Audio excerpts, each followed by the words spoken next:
Everyone, welcome to my channel. तो आज हम इंडियन पॉलिटी का हिस्टोरिकल बैकग्राउंड स्टार्ट करने वाले हैं। इस टॉपिक के अंतर्गत हम दो रूल को स्टडी करेंगे। फर्स्ट रूल है कंपनी रूल, जो 1773 से 1858 तक चला था, और सेकंड है क्राउन रूल, जो 1858 से हमारे देश की आज़ादी तक जो है दैट इज़ 1947 तब तक चला था। तो इसमें क्या हुआ था कि जो ब्रिटिश थे वो 1600 में ट्रेडर्स की फॉर्म में ईस्ट इंडिया कंपनी को रिप्रेजेंट करते हुए इंडिया में आए। उन्हें क्वीन एलिजाबेथ के द्वारा ये परमिशन मिल गई थी कि वो इंडिया में जाकर ट्रेड कर सकते हैं। 1765 में वो प्योरली अपना ट्रेड करने लगे और उन्हें उस टाइम पे दीवानी दे दी गई। दीवानी मतलब उन्हें रेवेन्यू और सिविल जस्टिस पे राइट मिल गया। और उन्हें ये दीवानी किसके द्वारा दी गई थी? शाह आलम के द्वारा। ये बहुत ज़्यादा इंपॉर्टेंट क्वेश्चन है कि उन्हें दीवानी किसके द्वारा मिली थी, तो आपको नाम याद रखना है, शाह आलम के द्वारा मिली थी। ये उनका जो करियर था वो टेरिटोरियल पावर किस तरीके से स्टार्ट हो चुका था। 1858 में सेपॉय म्यूटिनी हुई, जिसे हम वार ऑफ इंडिपेंडेंस के नाम से भी जानते हैं। लेकिन हम इसको क्राउन रूल के अंतर्गत स्टडी करेंगे, और ये पता होना चाहिए हमें बस कि जो क्राउन रूल है वो 15 अगस्त 1947 तक चला था। बाकी का जो हमारा क्राउन रूल है हम उसको बाद में स्टडी करेंगे। तो जैसे हमारा इंडिपेंडेंस हुआ उसके बाद हमें कॉन्स्टिट्यूशन की ज़रूरत पड़ी। कॉन्स्टिट्यूशन मतलब संविधान की ज़रूरत पड़ी। जो कॉन्स्टिट्यूट असेंबली थी उसको फॉर्म किया गया 1946 में इस पर्पज़ के द्वारा, और जनवरी 26 1950 में हमारा कॉन्स्टिट्यूशन लागू कर दिया गया। तो इसी के अंतर्गत बहुत सारी चीज़ें हुई, बहुत सारे लोगों को पावर्स दी गई, फिर उनसे पावर्स ले ली गई। तो ये सब चीज़ें हम इस एक्ट के अंतर्गत पढ़ेंगे। तो स्टार्ट करते हैं हम कंपनी रूल को, और उसके अंतर्गत जितने भी एक्ट आते हैं उसको स्टडी करते हैं। सो फर्स्ट एक्ट जो था वो था रेगुलेटिंग एक्ट ऑफ 1773। ये एक्ट की बहुत इंपॉर्टेंस थी। क्यों इंपॉर्टेंस थी? 3 पॉइंट्स के ज़रिए हम इसकी इंपॉर्टेंस को स्टडी करेंगे। इसकी इंपॉर्टेंस फर्स्ट ये थी कि इसका जो ये फर्स्ट स्टेप था जो ब्रिटिश गवर्नमेंट के द्वारा लिया गया था कि ईस्ट इंडिया कंपनी पे किस तरीके से उसको कंट्रोल किया जाए, उसके जो भी अफेयर्स हैं, उसके जो भी काम हैं, उनको किस तरीके से रेगुलेट किया जाए। तो फर्स्ट इंपॉर्टेंस ये थी इसकी। सेकेंड इंपॉर्टेंस ये थी कि इसको फर्स्ट टाइम जो भी ये कंपनी थी ईस्ट इंडिया कंपनी, इसके पॉलिटिकल और एडमिनिस्ट्रेटिव फंक्शन को रिकॉग्नाइज किया गया। तो इसकी सेकंड इंपॉर्टेंस थी। थर्ड इंपॉर्टेंस थी कि इसने क्या किया, इंडिया में एक सेंट्रल एडमिनिस्ट्रेशन फाउंडेशन का फॉर्मेशन किया। तो ये 3 जो थी इसकी इंपॉर्टेंस थी। क्यों? ये बहुत ज़्यादा इंपॉर्टेंट एक्ट था, तो ये 3 पॉइंट्स आ जाएंगे। फिर हम पढ़ते हैं इसके एक्ट के क्या क्या फीचर्स थे। तो जो गवर्नर ऑफ बंगाल हुआ करती थी उस टाइम पे एक, तो उसे गवर्नर जनरल ऑफ बंगाल में बदल दिया गया। क्योंकि गवर्नर जनरल ऑफ बंगाल में इसलिए बदला गया क्योंकि उसके पास उसको ज़्यादा राइट्स दिए गए, और जैसे ही उसको ट्रांसफ़र किया तभी वहाँ पे एक एग्जीक्यूटिव काउंसिल को क्रिएट किया गया जो कि 4 मेंबर्स की थी।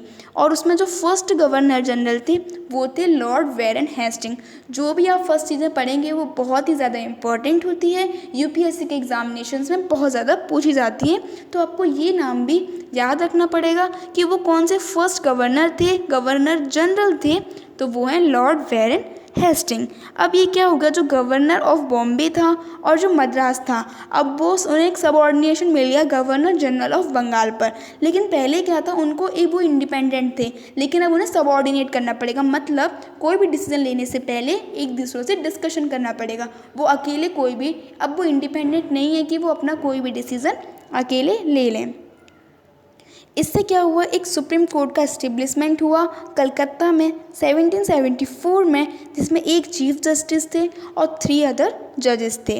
और इस रूल के अंतर्गत क्या हुआ, जो सर्वेंट्स थे वो काफ़ी ऐशो आराम की ज़िंदगी जी रहे थे, तो उनसे उनके राइट्स छीने गए। जैसे कि सबसे पहला उनसे क्या छीना गया कि अगर कोई भी आपको आके प्रेजेंट देता है, कोई भी आपको प्रेजेंट करता है कोई चीज़, तो आपको वो चीज़ एक्सेप्ट नहीं करनी है। कोई भी ब्राइब एक्सेप्ट नहीं करना है, कोई भी प्रेजेंट्स आपको एक्सेप्ट नहीं करने, मीन्स कोई भी गिफ्ट आपको एक्सेप्ट नहीं करने। इससे क्या हुआ, जो ब्रिटिश गवर्नमेंट का जो कंट्रोल था कंपनी के ओवर, वो बहुत ही ज़्यादा स्ट्रेंथ हो गया, और उसे एक मतलब कोर्ट ऑफ डायरेक्टर की ज़रूरत पड़ी।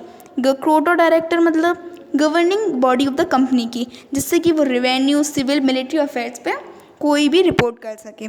तो ये जो कंपनी रूल में रेगुलेटिंग एक्ट था, इसके अंतर्गत कुछ फीचर्स थे, इसकी इंपॉर्टेंस थी। सेकंड एक्ट है एमेंडिंग एक्ट ऑफ 1781। जो एमेंडिंग एक्ट ऑफ 1781 है, इसे एक्ट ऑफ सेटलमेंट के नेम से भी हम जानते हैं। इसके क्या क्या फीचर्स हैं? तो इस फीचर्स के अंदर क्या हुआ कि गवर्नर जनरल जो और उसकी काउंसिल थी, उनको मुक्त कर दिया गया इस चीज़ से कि अब सुप्रीम कोर्ट के पास कोई राइट नहीं है कि वो उन पर क्वेश्चनिंग कर सके, किसी बात से भी रिलेटेड वो उन पे क्वेश्चनिंग कर सके। इस चीज़ का अब राइट नहीं रह गया था सुप्रीम कोर्ट के पास, और ना ही ये राइट रह गया था कि वो उनके सर्वेंट से कोई भी प्रश्न पूछें कि आप ऐसा क्यों कर रहे हैं, लेकिन तब तक जब वो ऑफिशियल काम कर रहे हैं। लेकिन अगर वो कभी प्राइवेट वर्क स्टार्ट करते हैं तो उनके पास राइट था सुप्रीम कोर्ट के पास कि वो उससे पूछ सकते हैं कि आप ये क्यों कर रहे हैं। तो फर्स्ट थिंग ये थी। और जो रेवेन्यू मैटर्स थे या फिर जो मैटर्स कुछ रेवेन्यू से कलेक्ट हो रहे थे, उनसे भी इसका राइट ले लिया गया, उन पे भी अब इसका राइट नहीं रहा था सुप्रीम कोर्ट का। इससे क्या हुआ कि जो सुप्रीम कोर्ट था वो बहुत ही ज़्यादा, मतलब जो उसकी प्रेसिडेंस थी उसके ऊपर राइट रह गया था। मतलब अगर कोई भी केस आता है, सपोज़ रिलेटेड किसी से भी रिलेटेड, जैसे हिंदू से रिलेटेड कोई केस आता है, तो हिंदू लॉ की बेसिस पे जो सुप्रीम कोर्ट होगी वो उस लॉ को, जो भी केस होगा उसको सॉल्व करेगी। और अगर मुस्लिम से रिलेटेड कोई केस आता है तो मुस्लिम लॉ, क्योंकि उस टाइम पे बहुत अलग अलग लॉज थे मुस्लिम और हिंदू के लिए, तो उस लॉ के बेसिस पे वो उस केस को सॉल्व करेगी, उनके पास ये राइट था। इससे बहुत सारी चीज़ें हुई, नए लॉज बने, आपने देखा ही होगा, जिससे कि बहुत इसमें ये जो एक्ट्स लिए गए वो इसलिए लिए गए जिससे कि हर चीज़ पे थोड़ा सा कंट्रोल किया जा सके। ऐसा नहीं कोई भी किसी के पास बहुत ज़्यादा पावर है, किसी के पास कम पावर है, तो इससे बहुत ज़्यादा डिस्ट्रिक्शंस हो रहे थे, बहुत ज़्यादा क्राइसिस हो रहे थे, जिसकी वजह से कुछ एक्ट्स लगाए गए जिससे कि सब लोगों पे कंट्रोल किया जा सके। फिर हमारा जो थर्ड एक्ट था वो था पिट्स इंडिया एक्ट ऑफ 1784। इसको ब्रिटिश पार्लियामेंट में इंट्रोड्यूस किया गया था। इसके क्या क्या फीचर्स थे? तो इसके अंतर्गत क्या किया गया, जो कॉमर्शियल और पॉलिटिकल फंक्शन थे कंपनी के, ध्यान से सुनिएगा, ईस्ट इंडिया कंपनी के जो पॉलिटिकल और कॉमर्शियल फंक्शंस थे उनको सेपरेट कर दिया गया। इससे क्या हुआ कि कोड ऑफ डायरेक्टर को ये अलाउ कर दिया गया कि वो कॉमर्शियल अफेयर्स को एक्सेस करेंगे, और जो इन्होंने एक न्यू बॉडी क्रिएट करी जो बोर्ड ऑफ कंट्रोल थी, वो पॉलिटिकल अफेयर्स को देखेंगे। तो उन्होंने मतलब डिवाइडेशन कर दिया कि आप ये वाला चीज़ एक्सेप्ट कर लीजिए और आप इस पर ध्यान देंगे। तो ये सबसे मेन फीचर था इसका फर्स्ट।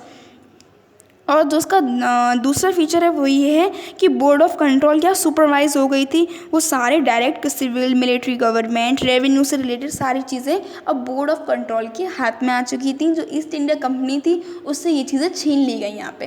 पहले तो वो दोनों चीज़ों पे वर्क कर रही थी, अब क्या किया गया, बोर्ड ऑफ कंट्रोल के हाथ में ये चीज़ दे दी गई, तो उनसे ये चीज़ एक तरीके से छीन ली गई। तो यही सब इसके एक्ट के अंतर्गत हुआ था। लेकिन जो दो मेन चीज़ें हुई इस एक्ट के अंतर्गत, इसके सिग्निफिकेंट क्या हुए, जब कोई एक्ट लगाया जाता है तो वो इसलिए लगाया जाता है जिससे उसकी कुछ इंपॉर्टेंस हो, हमारा फ़ायदा हो, तभी कोई एक्ट लागू किया जाता है। तो इसका फर्स्ट फ़ायदा ये था, जो उनकी कंपनी थी अब उसको हम ब्रिटिश पोजेशन इन इंडिया के नाम से जानने लगे, जिससे इंडिया का नाम भी इसमें आया। और सेकंड ये थी, जो ब्रिटिश गवर्नमेंट थी अब उसका सुप्रीम कंट्रोल, जो उसके जो राइट्स थे उसका कंट्रोल सुप्रीम कोर्ट को दे दिया गया कि अब वो उस चीज़ को कंट्रोल करेंगे। अब हमारा दूसरा एक्ट है एक्ट ऑफ 1786। एक्ट ऑफ 1786 को हम ज़्यादा ब्रीफली, उसको बहुत ही कम चीज़ों में पढ़ेंगे क्योंकि ज़्यादा एक्ट बड़ा नहीं था। एक्ट ऑफ 1786 में क्या हुआ कि जो लॉर्ड कैनवालिस थे उनको गवर्नर जनरल ऑफ बंगाल का अपॉइंट कर लिया गया। लेकिन जब उन्हें ये चीज़ अपॉइंट की गई तो उन्होंने इस पर दो अपने जो डिमांड्स थी उनको रखा। तो पहली डिमांड उनकी क्या थी? तो पहली डिमांड उनकी ये थी कि अब जो भी उनके पास ये पावर उन्हें ये मिल जाए कि जो भी गवर्नर जनरल हैं वो कोई भी डिसीज़न लेते हैं तो उनके पास ये राइट हो कि वो उस डिसीज़न को रद्द कर सकें और अपना डिसीज़न दे सकें। फर्स्ट उन्होंने ये पावर मांगी। और सेकंड जो चीज़ उन्होंने मांगी थी वो ये थी कि उन्हें commander of chief, as a commander of chief उन्हें नौकरी दे दी जाए, उन्हें वो पोस्ट दे दी जाए। तो इस एक्ट का कोई ज़्यादा बड़ा इंपॉर्टेंस नहीं है, बट हाँ इससे रिलेटेड क्वेश्चंस आते हैं। फिर था हमारा चार्टर एक्ट ऑफ 1793। इसके फीचर्स क्या थे? इससे क्या हुआ, जो लॉर्ड कॉर्नवालिस थी उसकी जो बहुत ओवर राइडिंग पावर हो रही थी, उसके पास बहुत ओवर पावर हो गई थी, तो उसकी जो पावर थी उसको थोड़ा सा डिवाइड किया गया फ्यूचर जनरल्स में और गवर्नर प्रेसिडेंसीज में। इससे क्या हुआ, जो गवर्नर जनरल थी उसके पास अब ज़्यादा पावर आ गई, उसका कंट्रोल हो गया प्रेसिडेंसीज ऑफ बॉम्बे और मद्रास के ऊपर। थर्ड जो चीज़ थी, जो अदर लोग थे उन लोग, जैसे कि हम लोग जानते हैं ईस्ट इंडिया कंपनी की मोनोपोली चल रही थी कि वही एक ऐसी कंपनी थी जो इंडिया में आके ट्रेड कर सकती है या फिर जो ट्रेड कर रही थी। तो अदर लोगों ने ऑब्जेक्शन उठाया कि क्यों सिर्फ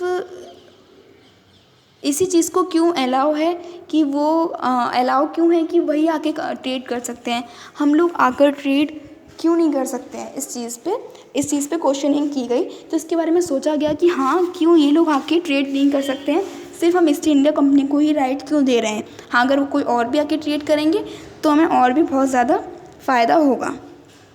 तो यहाँ पे इस चीज़ को पे डिस्कशन ज़्यादा नहीं हो पाया, तो ज़्यादा कुछ तो नहीं हो पाया, बल्कि जो ईस्ट इंडिया कंपनी थी उसको 20 ईयर्स और मिल गए, जिससे कि वो 20 ईयर्स और ज़्यादा उस पर काम कर सके। मतलब वहाँ पे उन्हें राइट मिल गया था कि वो 20 ईयर्स और ज़्यादा वर्क कर सकते हैं।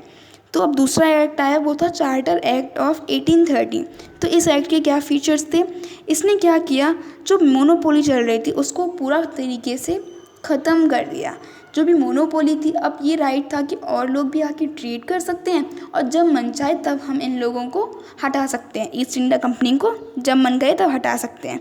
इससे क्या हुआ कि ब्रिटिश क्राउन के ऊपर बहुत सारी पावर आ गई कंपनी टेरिटरीज़ के। इंडिया में जो कंपनी टेरिटरीज़ थी उसके जो राइट्स थे वो अब वो चले गए थे हमारे ब्रिटिश क्राउन के ऊपर। और यहाँ पे इस वजह से क्या हुआ कि जो क्रिश्चियन मिशनरीज थी उन्हें भी अलाउ कर दिया गया कि वो इंडिया में आएँ और अपने धर्म का प्रचार करें। तो और जिसकी मेन चीज़ थी कि ये कहा गया कि यहाँ पे वेस्टर्न एजुकेशन को पढ़ाया जाएगा। और तो फिफ्थ चीज़ इसमें जो ये थी, उन्हें लोकल गवर्नमेंट को ये राइट दे दिया गया कि वो टैक्स लगा सकते हैं लोगों पे, और जो भी और अगर जो कोई टैक्सेस नहीं देता है तो उसको पनिश भी कर सकते हैं। अब हमारा एक्ट आता है चार्टर एक्ट ऑफ 1833। तो ये फाइनल स्टेप था इस ब्रिटिश इंडिया को सेंट्रलाइज करने के लिए। तो इसके क्या क्या फीचर्स थे, अब जो गवर्नर जनरल ऑफ बंगाल था उसको नेम चेंज करके गवर्नर जनरल ऑफ इंडिया रख दिया गया, और उसकी जो सारी सिविल और मिलिट्री पावर्स थी वो उनके हाथ में थी। अब तो फर्स्ट कौन थे जो फर्स्ट जब गवर्नर जनरल ऑफ इंडिया बने, लॉर्ड विलियम बेंटिक। ये बहुत ही ज़्यादा इम्पॉर्टेंट नेम है that you should know about, so please याद रखिएगा, लॉर्ड विलियम बेंटिक। और अब क्या किया गया, जो गवर्नर ऑफ बॉम्बे मद्रास थे उनको उनकी जो भी लेजिस्लेटिव पावर्स थी उनसे उनको अलग कर दिया गया, वंचित कर दिया गया। डिप्राइव्ड मीन्स होता है अलग कर दिया गया। अब उन्हें गवर्नर जनरल ऑफ इंडिया को ये लेजिस्लेटिव पावर दे दिया गया पूरा ब्रिटिश इंडिया पे।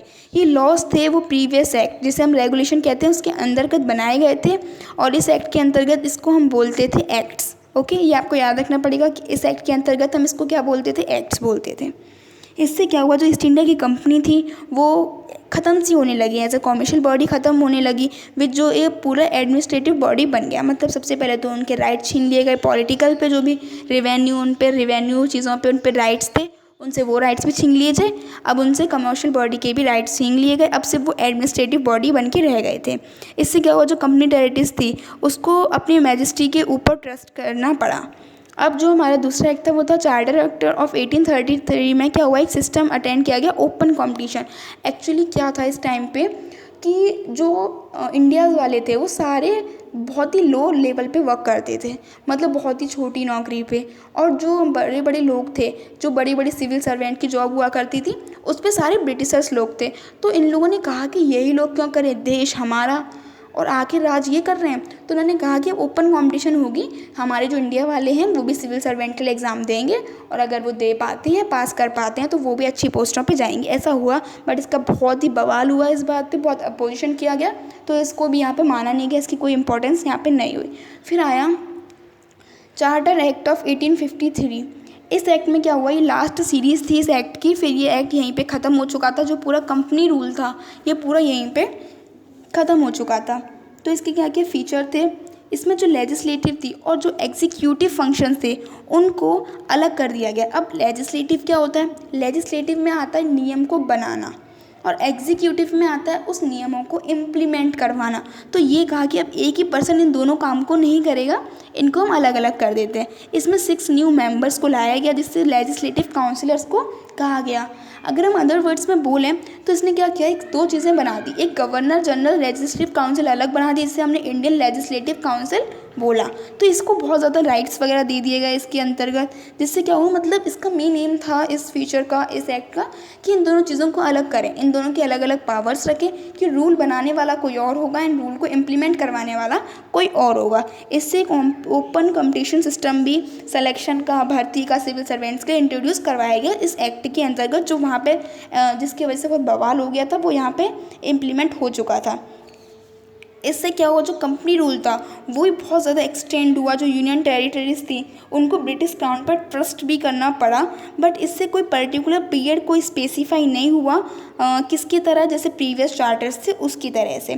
इससे फर्स्ट टाइम इंट्रोड्यूस किया गया, लोकल रिप्रेजेंटेशन किया गया इंडियन लेजिस्लेटिव काउंसिल में। 6 न्यू लेजिस्लेटिव मेंबर्स आए वहाँ पे गवर्नर जनरल काउंसिल के, जिसमें 4 मेंबर्स को अपॉइंट किया गया लोकल गवर्नमेंट ऑफ मद्रास के द्वारा। मतलब ये मांग रखी गई थी कि जो 6 मेंबर्स आप अपॉइंट करेंगे उसमें से 4 मेंबर्स आप प्लीज़ हमारे वहाँ मद्रास, बॉम्बे, बंगाल और आगरा में से लीजिए, बाकी के जो 2 हैं वो आप अपनी तरफ से बुला लीजिए। तो यही था इस कंपनी रूल के अकॉर्डिंग।